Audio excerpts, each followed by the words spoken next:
Assassin's Creed Odyssey creative director Jonathan Dumont has issued an apology following a controversial DLC release. As reported by Kotaku, the DLC presented a mandatory in-game relationship seeming to under unromantic decisions the player made, whether to pursue relationships with men or women regardless of playing as Alexios, a Kassandra mod. Titled Shadow Heritage. Spoilers ahead.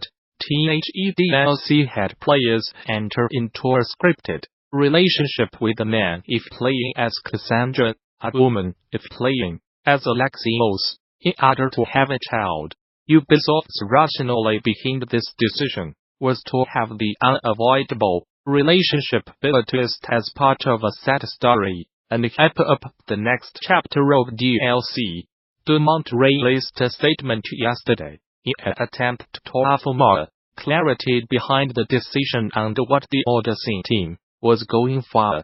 Our goal was to let players choose between the utilitarian view of ensuring your bloodline lived on or forming a romantic relationship, he explained.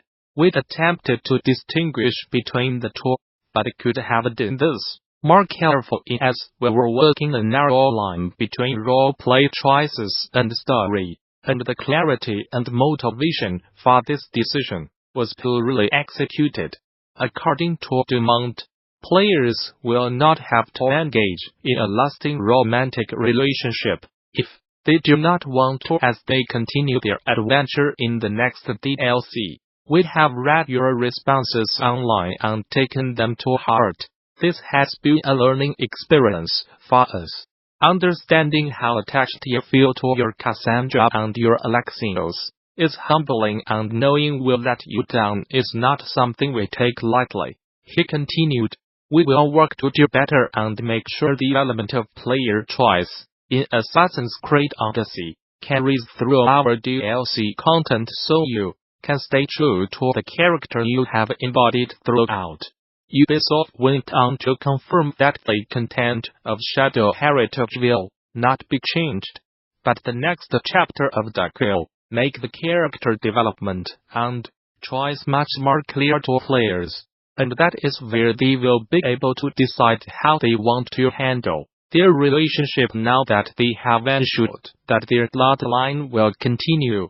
Starbreeze has announced that it is holding off on bringing Overkill's The Walking Dead to consoles, at least for now. Both the PlayStation 4 and X1 versions of the games were due to launch on February 6th, but have now been delayed indefinitely, with more details to be released at a later date. For Starbreeze, the decision to delay the console launch of Overkill's The Walking Dead comes during a rough patch in the company's history. Prior to its release, company leadership had previously touted the game as its biggest release since Payday 2, a game that, despite releasing 5 years ago, is still a top earner for Starbreeze. The studio had been banking on the success of Overkill's The Walking Dead to bring it back into the profitable range, but sales of the PC version fell short of expectations. Following the game's release, Starbreeze announced that it had initiated a program to reduce costs and sharpen focus on core business, including internal and external development, in order to keep what CFO Sebastian Ahlskog described as the company's important games alive and headed toward release. The 2019 Game Developers Conference will feature an exhibition called Ctrl GDC that uses alternative control schemes and interactions.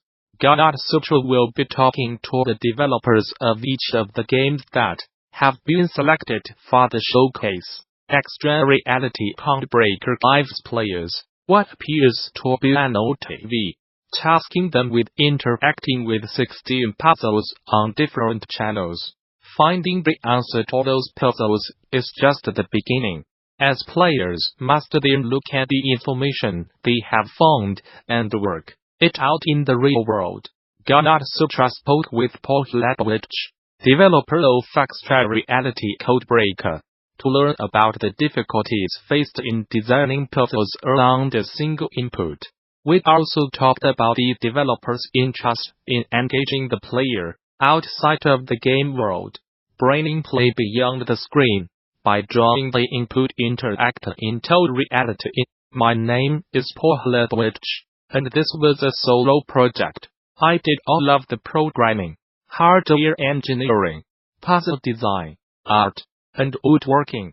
EXTRAREALITY CODEBREAKER is a puzzle game involving finding hidden codes in strange, interactive television channels.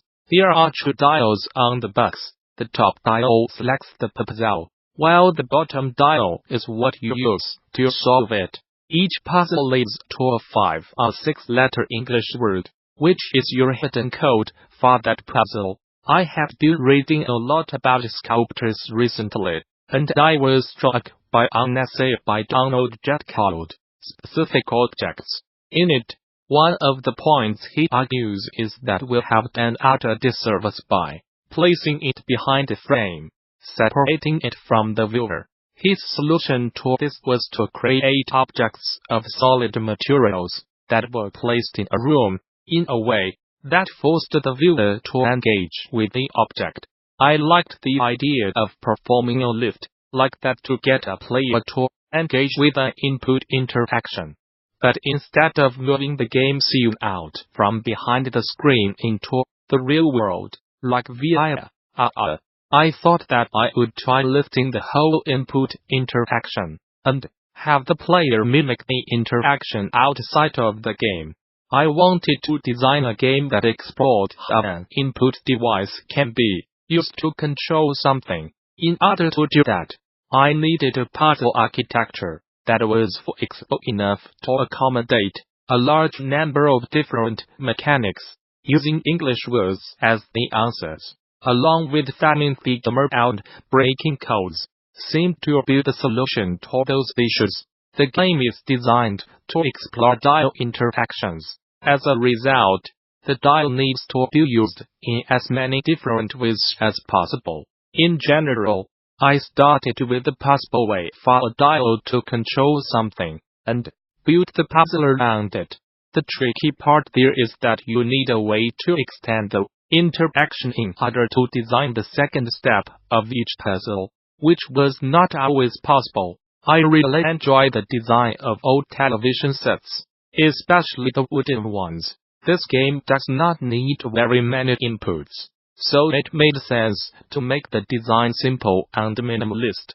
I wanted to make the first step of the puzzle straightforward so players would have something to latch onto when they started in the puzzle. The second step is harder, but in order to make the game more approachable, I created 16 sets of laminated objects that act as souvenirs. They can be written on with a dry erase marker, and they serve as a guide to the second step. In addition, no puzzle requires sound or color to solve.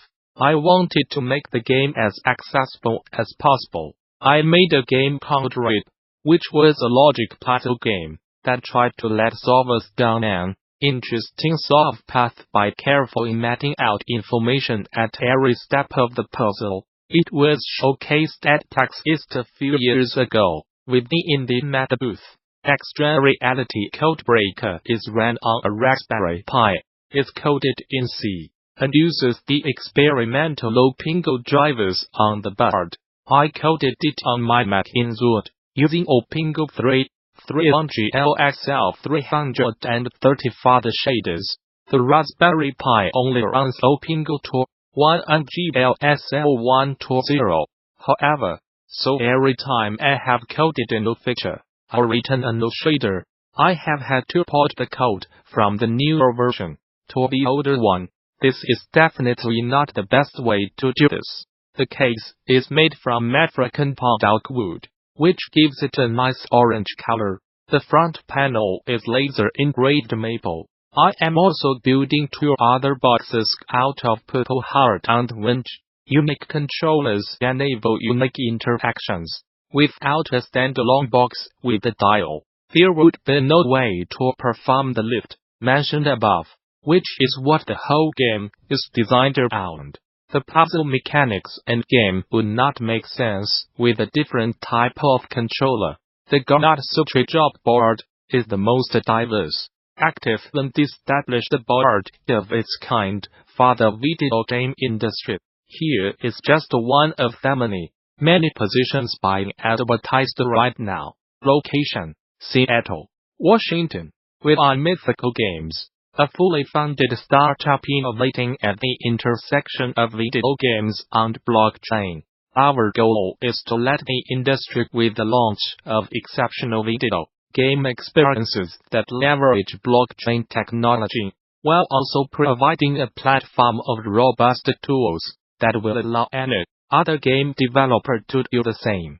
We are looking for a highly organized senior producer with exceptional communication skills and proven game production experience. In this role, you will be responsible for all aspects of production, partnering with external development resources, internal stakeholders, platform team in Sherman Oaks, and various other internal or external resources to manage development and publishing efforts for the Blankos franchise. You will own the production schedule,